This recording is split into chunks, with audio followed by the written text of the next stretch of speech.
Em nome do Pai, e do Filho, e do Espírito Santo. Amém. Este é o canal Catequese em Conexão. Sejam todos bem-vindos e bem-vindas. O objetivo desse canal é esclarecer, é tirar as dúvidas, é informar sobre os principais temas ligados à fé católica. E hoje é um dia especial, é 19 de março. É dia da solenidade de São José, patrono universal da Igreja e esposo da bem-aventurada Virgem Maria. E nesse vídeo a gente vai procurar falar sobre a figura de São José, a partir da Sagrada Escritura, a partir do magistério da Igreja. E o primeiro ponto que a gente vai abordar é justamente onde é que pela primeira vez São José é mencionado na Sagrada Escritura. Isso acontece na genealogia descrita por São Mateus, lá em Mateus capítulo 1, versículo 16. O nome de São José é mencionado. Nessa genealogia ela é iniciada pelo patriarca Abraão e ela é concluída com o nosso Senhor Jesus Cristo. Mas também existe uma outra genealogia, essa genealogia é descrita por São Lucas. E São José é mencionado lá em Lucas capítulo 3, versículo 23. Ela é iniciada com o nosso Senhor Jesus Cristo e concluída com Adão. Ou seja, nós temos duas genealogias, uma presente no Evangelho de São Mateus e outra presente no Evangelho de São Lucas. Porém, onde é que São José aparece pela primeira vez mencionado numa narrativa? Isso acontece na Anunciação do Anjo, lá em Mateus capítulo 1, versículos de 18 a 25, naquela experiência da Santíssima Virgem Maria com o arcanjo Gabriel. E o nome de São José aparece no versículo 19, em que ele é dito como o homem justo. E São José sempre é lembrado por essa característica, o homem justo. E por que isso acontece? É interessante que a gente possa conhecer um pouco da cultura judaica para que a gente possa ter um entendimento melhor sobre o que acontecia ali entre São José, entre a Santíssima Virgem Maria, o menino Jesus e outros personagens. Então, o casamento judaico ele acontecia em duas partes. A primeira parte era o noivado e a segunda parte era aquilo que a gente conhece como as bodas. Na primeira parte, a família do noivo e a família da noiva, eles dialogavam, entravam no consenso e ali eram estabelecidas algumas regras que deveriam ser seguidas. A partir de que tudo aquilo fosse acordado, então o noivado era iniciado.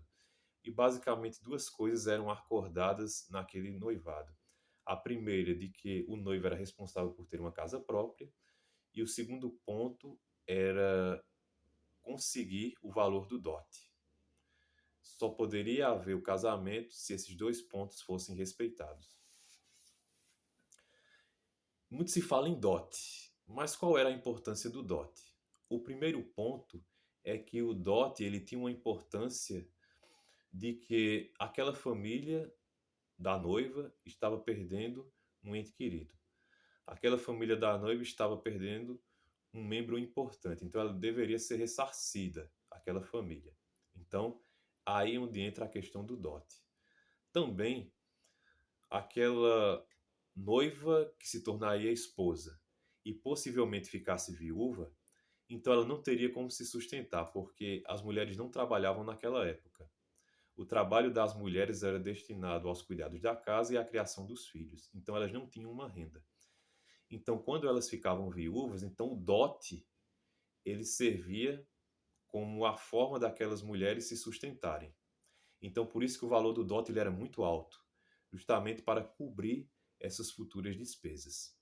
E o terceiro ponto é o seguinte: a partir do momento que aquela família da noiva recebia o dote, então uma parte era destinada como presente da noiva, mais ou menos a 10ª parte. Então, recebendo o dote, os pais da noiva tiravam uma parte e presenteavam aquela noiva, era o presente de casamento. Tudo isso sendo respeitado, o casamento, as bodas aconteceriam. Mas é bom que a gente fale de um outro ponto. Os noivos eles se casavam muito cedo naquela época. E por que isso acontece? Na cultura judaica, para que você tivesse uma família abençoada, para que ela fosse considerada abençoada, ela teria que corresponder aos seguintes pontos. O primeiro, muitos filhos.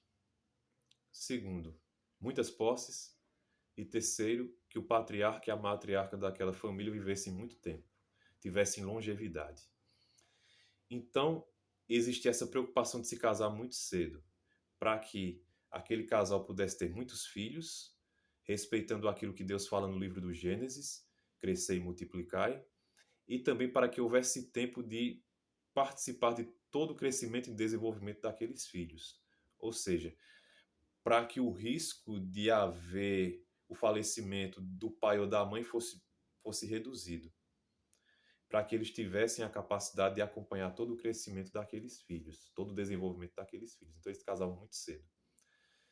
No caso da mulher, a partir dos 13 anos, ela já poderia se casar, porque a referência era a primeira menstruação da mulher. A primeira menstruação, ela indicava de que o corpo daquela mulher já estava pronto para que ela pudesse gerar uma vida, para que ela pudesse sustentar uma gravidez. Estamos falando de uma realidade de 2000 anos atrás, e a gente sabe que muita coisa mudou, principalmente hoje as mulheres menstruam mais cedo, mas a gente não deve olhar com os olhares de hoje, mas com os olhares daquela época e daquela cultura. Então a referência para aquele povo era a primeira menstruação da mulher. Então a partir dos 13 anos ela já poderia se casar, entre os 13 e os 15 anos. Já no caso do homem, a partir dos 18 anos. Por quê? Porque os homens eles começavam a trabalhar cedo, já começavam a aprender o ofício do pai cedo, para que eles já pudessem ter a sua independência. E assim, eles já visando o casamento, que era um dos principais objetivos na vida de cada pessoa, de cada judeu, ele já pudesse conquistar a sua casa própria e também já pudesse se organizar para conquistar aquele valor do dote. Ele tinha um ano para poder ter a sua casa própria e juntar aquele valor do dote. Então, um homem não menos do que 18 anos, porque na visão judaica não existia maturidade suficiente, somente a partir dos 18 anos, tanto independência financeira como uma maturidade em sua personalidade, e também não mais do que 20, justamente visando aquela questão do casamento cedo, para que as pessoas pudessem acompanhar o crescimento e desenvolvimento dos seus filhos.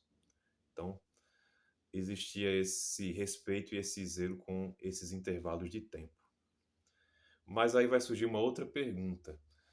Normalmente, quando a gente vê uma imagem ou um quadro, uma arte sacra, em que São José ele é retratado, a gente percebe que sempre há a figura de um homem mais maduro, um homem mais experiente, segurando o menino Jesus, com o menino Jesus nos braços. E por que isso acontece?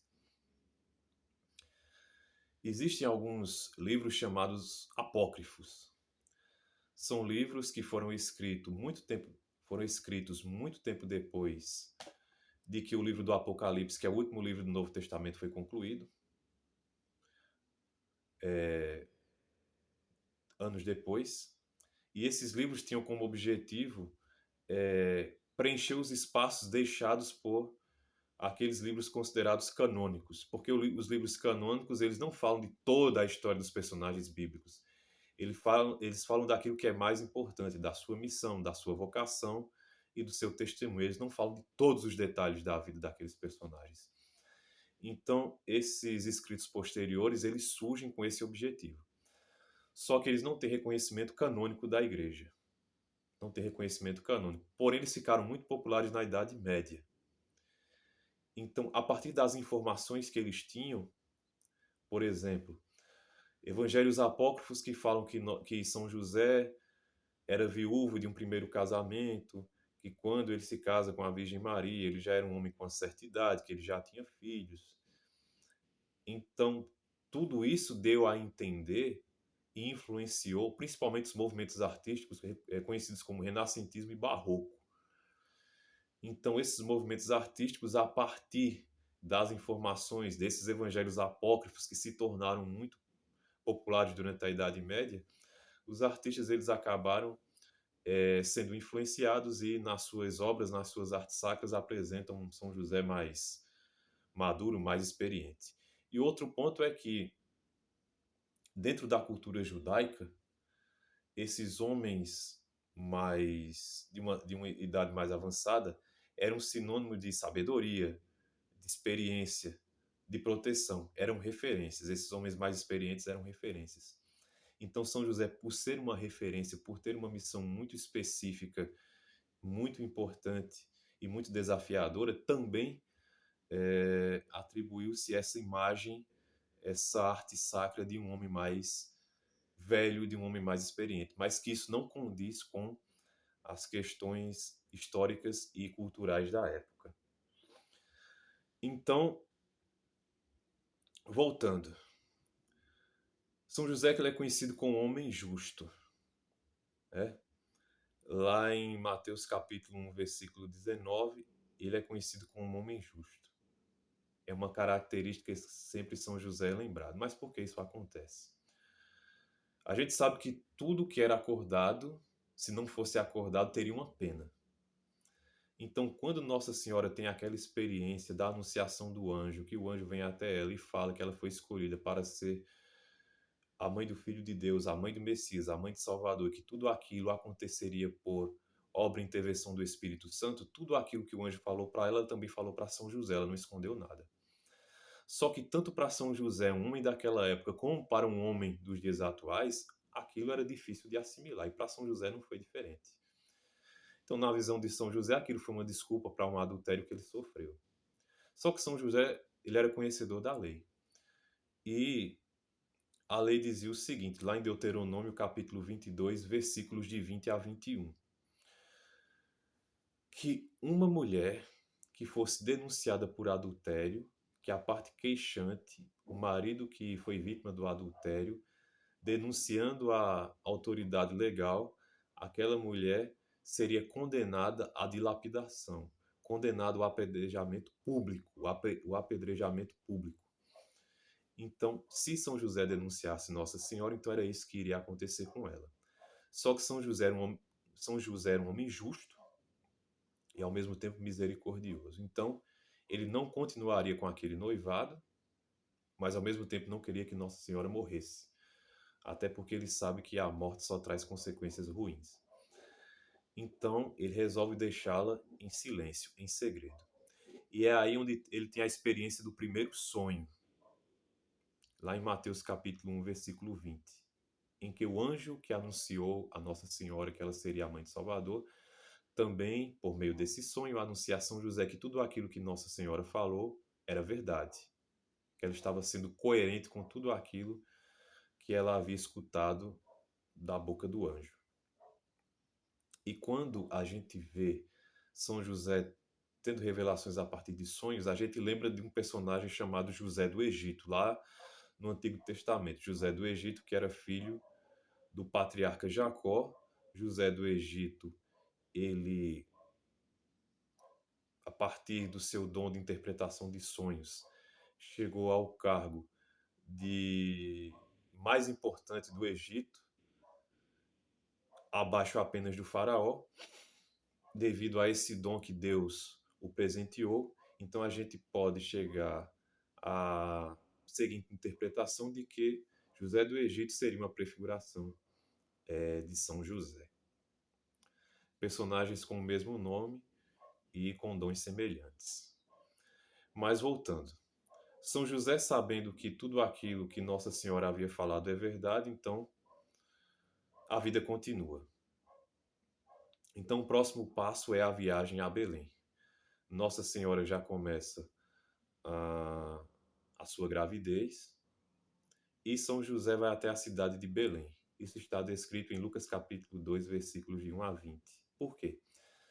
É aquele famoso censo, ou seja, todos os chefes de família são convidados a irem até a sua terra natal para que eles possam participar do censo. O objetivo desse censo era para uma arrecadação de impostos mais eficiente. Então, São José, junto com a Santíssima Virgem Maria, vai até Belém.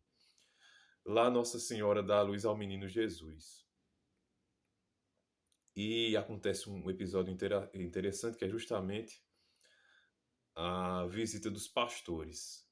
Quando o menino Jesus nasce, os anjos avisam aos pastores que o Salvador acabara de nascer. E os pastores vão até o local onde a família sagrada está presente, vão e adoram o menino Jesus. E lá descrito que São José estava presente, Lucas, capítulo 2, versículo 16. Após esse episódio, a próxima história é a seguinte: a apresentação do menino Jesus no templo. Isso está presente lá em Lucas capítulo 2, versículos de 22 a 28. Então, para que a gente possa entender essa apresentação no templo, a gente tem que conhecer um pouco do Antigo Testamento. Lá no Antigo Testamento tinha a lei de purificação da mulher depois do parto.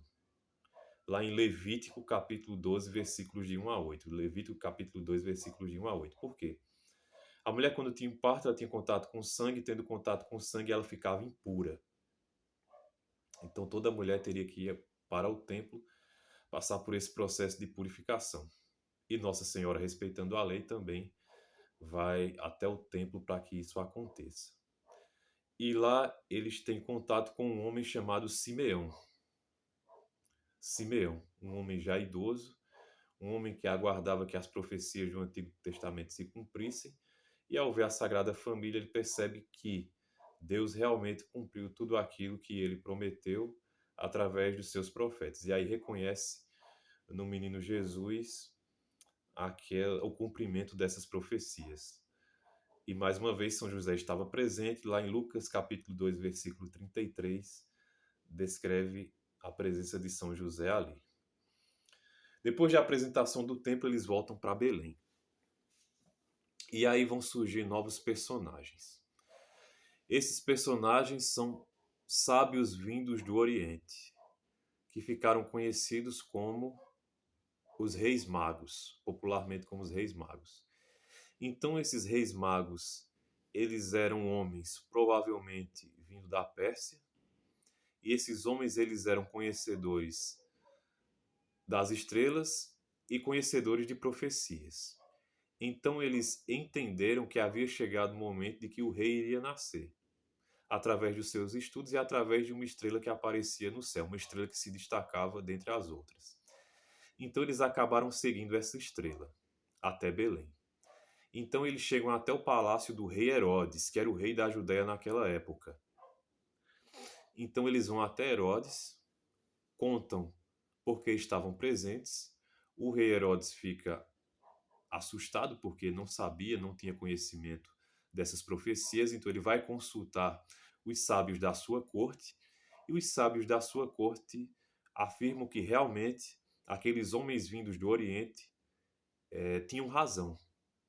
Aquelas profecias eram verdadeiras.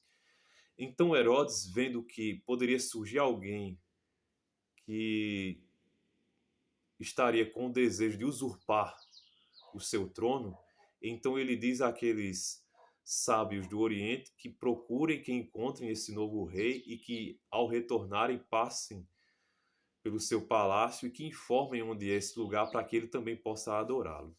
Então, aqueles magos se despedem e seguem o seu caminho. Mas, na realidade, o que Herodes queria era matar o menino. Matar todo aquele qualquer que queria usurpar o seu trono. Então os magos eles encontram a casa, a estrela indica realmente o local em que o menino estava presente, e o menino estava presente junto dos seus pais. Então os magos entram, reconhecem, o adoram e o presenteiam com 3 presentes: ouro, incenso e mirra.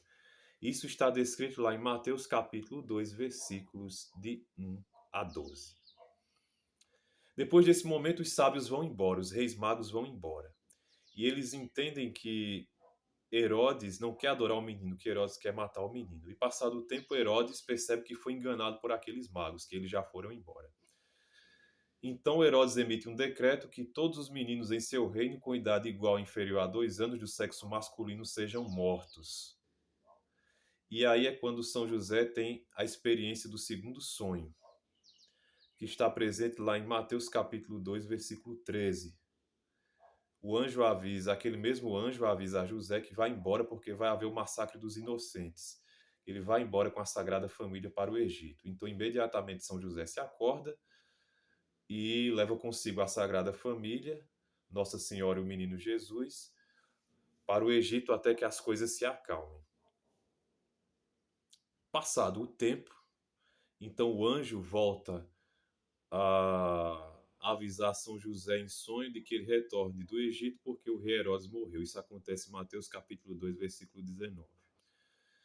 Porém, São José fica titubeante, fica com medo, porque quem assume o lugar de Herodes é o seu filho Arquelau.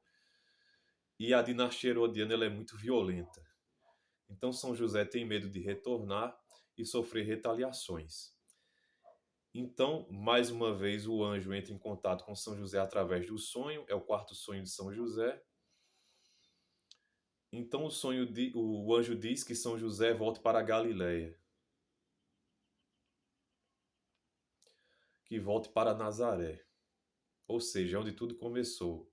É lá onde Nossa Senhora recebe a visita do anjo e lá é descrito tudo o que vai acontecer, a sua gravidez e o nascimento do menino Jesus. Então, São José, isso está descrito lá em Mateus capítulo 2, versículo 22. Então, São José, ele volta para Nazaré, volta para Galileia.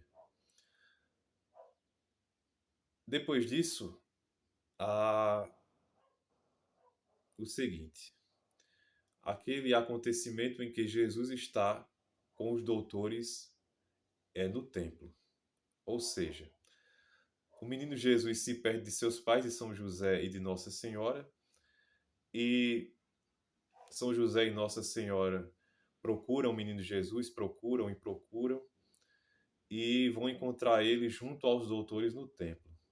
Isso está descrito lá em Lucas capítulo 2, versículos de 41 a 50, em que o menino Jesus diz que o lugar dele é na casa do Pai, que é lá no templo, que é uma história muito conhecida por todos nós.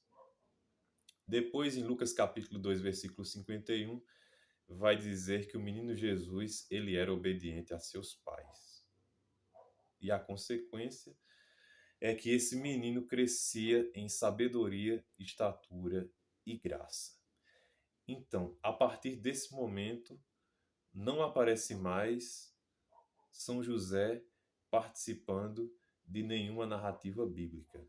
O último momento é quando o menino Jesus é encontrado no templo diante dos doutores. Porém, não é a última vez que São José é citado no Novo Testamento. Por exemplo, lá em Mateus capítulo 13, versículo 55, quando Nosso Senhor Jesus Cristo está pregando numa sinagoga em Nazaré, e que as pessoas se encantam com a sua pregação, ele está no início da sua vida pública, perguntam se não é ele o filho do carpinteiro, fazendo referência à profissão de São José, que por consequência também é a sua profissão. Quando a gente fala em carpinteiro, a gente deve lembrar da profissão de São José. E uma curiosidade, quando a gente vai para os originais em grego, a gente sabe que o Novo Testamento ele foi escrito originalmente em grego. A palavra que é atribuída à profissão de São José é tecton. E tecton, numa tradução para o português seria construtor. E naquela época, construtor era alguém que tinha habilidades para trabalhar com madeira, no caso do carpinteiro, metal e pedra. Ou seja, São José tinha habilidades para trabalhar com madeira, metal e pedra. E com certeza nosso Senhor Jesus Cristo também herdou essas habilidades. Então, voltando. Lá em Lucas capítulo 4, versículo 22, nosso Senhor Jesus Cristo, lá em Nazaré, perguntam se não é ele o filho de José. Ou seja, fazendo referência ao seu pai adotivo. E lá em João, capítulo 6, versículo 42, nosso Senhor Jesus Cristo estava pregando numa sinagoga em Cafarnaum, então perguntam se ele não é o filho de José. Ou seja, sempre fazendo referência ao seu pai adotivo. Então é interessante a gente saber uma outra coisa acerca da cultura judaica. Quando um pai ele adotava um filho, esse filho passava a ter os mesmos direitos de que se ele fosse um filho biológico. Então, nosso Senhor Jesus Cristo tinha os mesmos direitos de que se ele fosse um filho biológico de São José. Ele era portador dos mesmos direitos. Isso é uma coisa muito interessante que a gente deve sempre evidenciar. Então, na Bíblia Sagrada, são nesses momentos que São José ele é citado, ele aparece participando de alguma narrativa. E muita gente deve se perguntar por que não se fala muito sobre São José, porque São José não fala, em nenhum momento aparece São José dialogando com alguém. Justamente porque o que é importante na vida de São José é o seu testemunho, são os seus exemplos, é a forma como ele abraçou a sua missão, é o fato dele ser justo, dele ser misericordioso. Então isso é que é importante, isso é que a gente deve guardar para as nossas vidas. Porém, além da Sagrada Escritura, como nós acabamos de entender, também a igreja, ela tem muito carinho pela figura de São José. A gente, ao longo da história da igreja, percebe que muitos papas são devotos de São José, que alguns documentos são escritos sobre São José. Então a gente pegou os pontos mais importantes para destacar nesse vídeo. Por exemplo, o dia de São José, da solenidade de São José, que é 19 de março. Isso foi estabelecido em 19 de março de 1621 pelo Papa Gregório XV. O Papa Gregório XV é que dá esse pontapé inicial. A partir de 19 de março de 1621, então é comemorada a solenidade de São José todos os dias 19 de março dos anos seguintes. Em 8 de dezembro de 1870, seguindo a linha do tempo, 8 de dezembro de 1870, o Papa Pio XI ele proclama São José patrono universal da Igreja e vai afirmar o seguinte, Pio XI falando: entre São José e Deus não vemos e não devemos ver senão Maria, por sua divina maternidade. São José, depois de Maria, é o maior de todos os santos. Isso é uma afirmação papal. Papa Pio XI, 8 de dezembro de 1870, quando proclama São José patrono universal da Igreja. Posteriormente, o Papa Bento XV, em 23 de fevereiro de 1921, ele aprova um prefácio em honra a São José e insere na adoração ao Santíssimo Sacramento o louvor a São José. Bendito seja São José, seu castíssimo esposo, em relação à Santíssima Virgem Maria. Ou seja, quem participa frequentemente de adorações ao Santíssimo Sacramento percebe que há essa descrição no momento da adoração. Bendito seja São José, seu castíssimo esposo, em referência à Santíssima Virgem Maria. Isso acontece desde o Papa Bento XV, 23 de fevereiro de 1921. Já em 1º de maio de 1955, o Papa Pio XII ele proclama São José patrono dos operários e trabalhadores e a sua festa em 1º de maio. Ou seja, nós temos 2 dias dedicados a São José, 19 de março, dia de sua solenidade, e 1º de maio, dia de sua festa, festa de São José Operário. Isso acontece a partir da proclamação do Papa Pio XII em 1º de maio de 1955. Então a gente tem, dentro dos caráteres celebrativos, a gente tem a solenidade, a gente tem as festas, a gente tem as memórias obrigatórias e as memórias facultativas. Celebrações importantes, porém, em graus diferentes. A gente tem a solenidade, que é a mais importante, no dia 19 de março, e a gente tem no dia 1º de maio a festa. Um grau menor, porém, também muito importante. Então a gente comemora São José 19 de março e 1º de maio. O Papa São João XXIII ele proclama São José como padroeiro do Concílio Vaticano II. O Papa João XXIII foi o Papa que iniciou o Concílio Vaticano II, mas não chegou até o fim porque em 63, em 5 de junho de 63, ele faleceu. Ele vinha lutando contra um câncer no estômago e acabou falecendo. Então, quem deu continuidade foi o Papa Paulo VI, que foi o seu sucessor. E ele reafirma São José como padroeiro do concílio. Inclusive, o ano que vem estaremos comemorando os 60 anos da conclusão do Concílio Vaticano II. É um ano jubilar. Então, sempre a gente percebe que os papas, nos momentos mais importantes da Igreja, fazem questão da presença e da intercessão de São José. Como também o nosso atual Papa, o Papa Francisco. O Papa Francisco já demonstrou muitas vezes ser profundo devoto e admirador de São José. Então, em 1º de maio de 2013, o Papa Francisco, um decreto da Congregação para o Culto Divino e Disciplina dos Sacramentos, ele estabelece nas orações eucarísticas segunda, terceira e quarta do Missal Romano que fosse colocado após a descrição da bem-aventurada Virgem Maria a menção de São José, o seu esposo. Orações segunda, terceira e quarta, orações eucarísticas segunda, terceira e quarta do Missal Romano se faz presente o nome de São José, esposo da bem-aventurada Virgem Maria. São José também, ele estabelece, o Papa Francisco, melhor dizendo, ele estabelece o ano de São José, que foi iniciado em 8 de dezembro de 2020 e foi concluído em 8 de dezembro de 2021. Isso em comemoração aos 150 anos do decreto Quemadmodum Deus,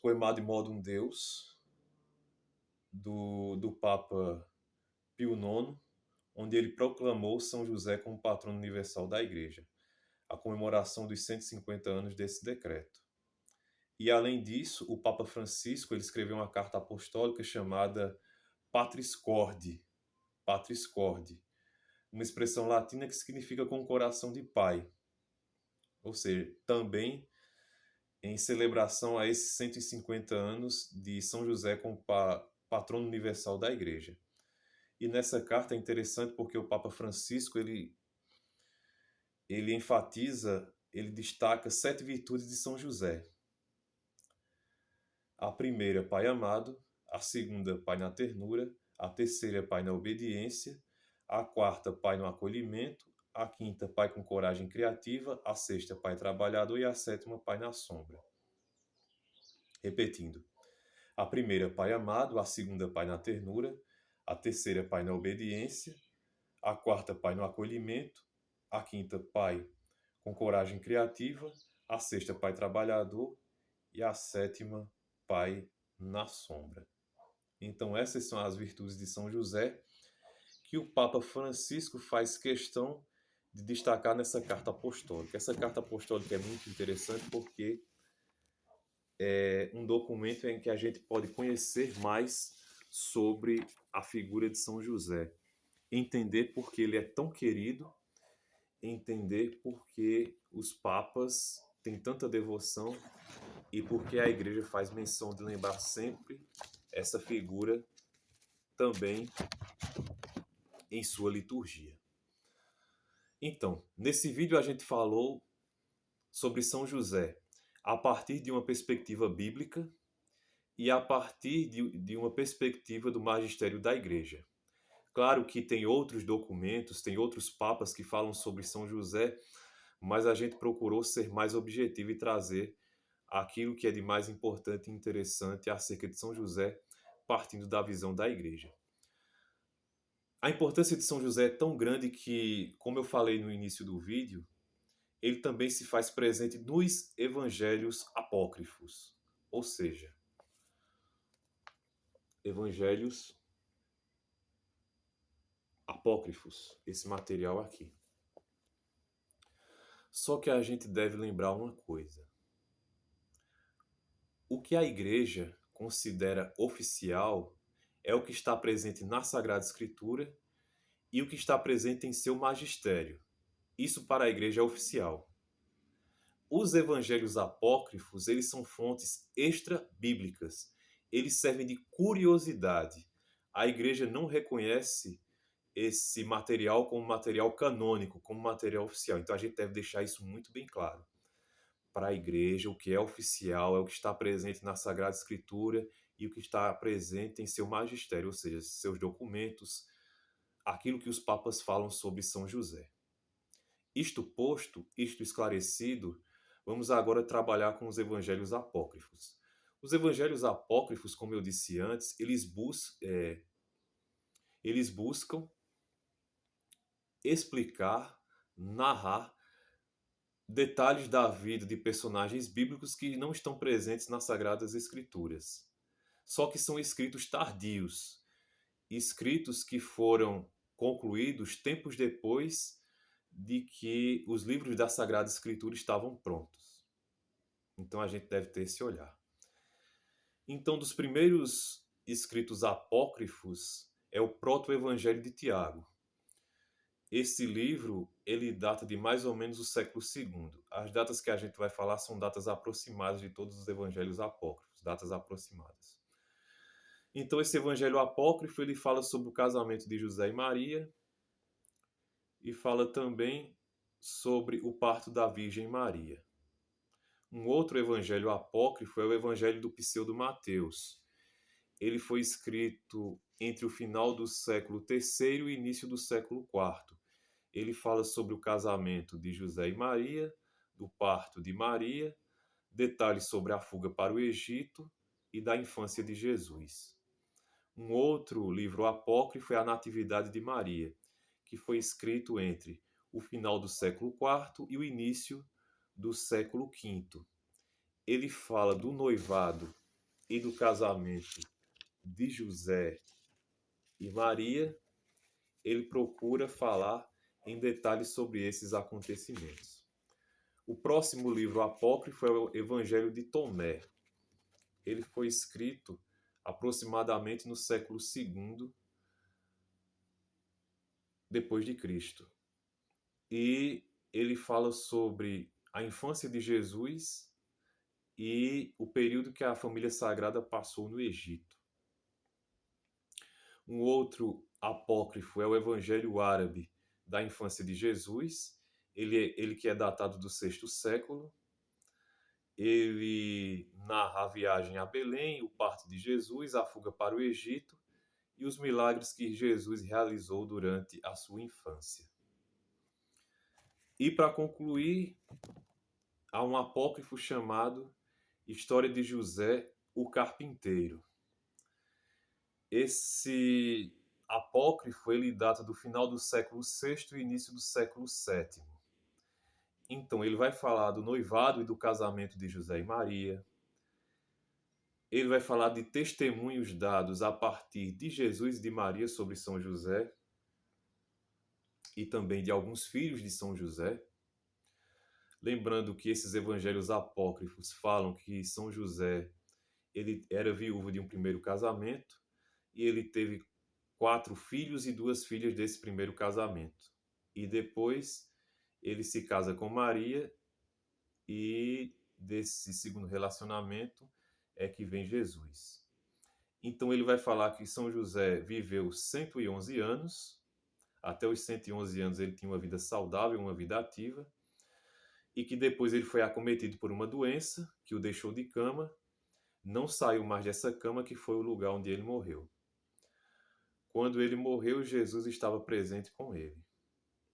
Então, na sua morte, os anjos vieram buscar a sua alma e, durante esse itinerário da sua alma até o céu, São Miguel e São Gabriel fizeram a vigilância, fizeram esse acompanhamento. Então é isso que trata a história de José o Carpinteiro. É o livro apócrifo que fala mais em detalhes sobre a vida de São José. E realmente, esses livros apócrifos, eles influenciaram muito porque eles se tornaram muito populares durante a Idade Média, então por isso que eles influenciaram principalmente as artes sacras. Então que a gente possa, a partir de tudo que foi falado nesse vídeo, conhecermos mais sobre a vida de São José. Você pode depois fazer o seu estudo pessoal. É muita informação, mas são informações necessárias para que a gente possa conhecer mais sobre esse personagem tão importante que faz parte da nossa fé. Que hoje a gente possa ir para a Santa Missa, participar dessa solenidade, desse momento especial, pedir a intercessão de São José, esse grande intercessor. Esse é o canal Catequese em Conexão. Agradeço a paciência, agradeço a atenção. Se você gostou desse vídeo, curta, curta e compartilhe. Um abraço a todos, fiquem com Deus e até a próxima. Estivemos e estaremos sempre reunidos em nome do Pai, e do Filho, e do Espírito Santo. Amém.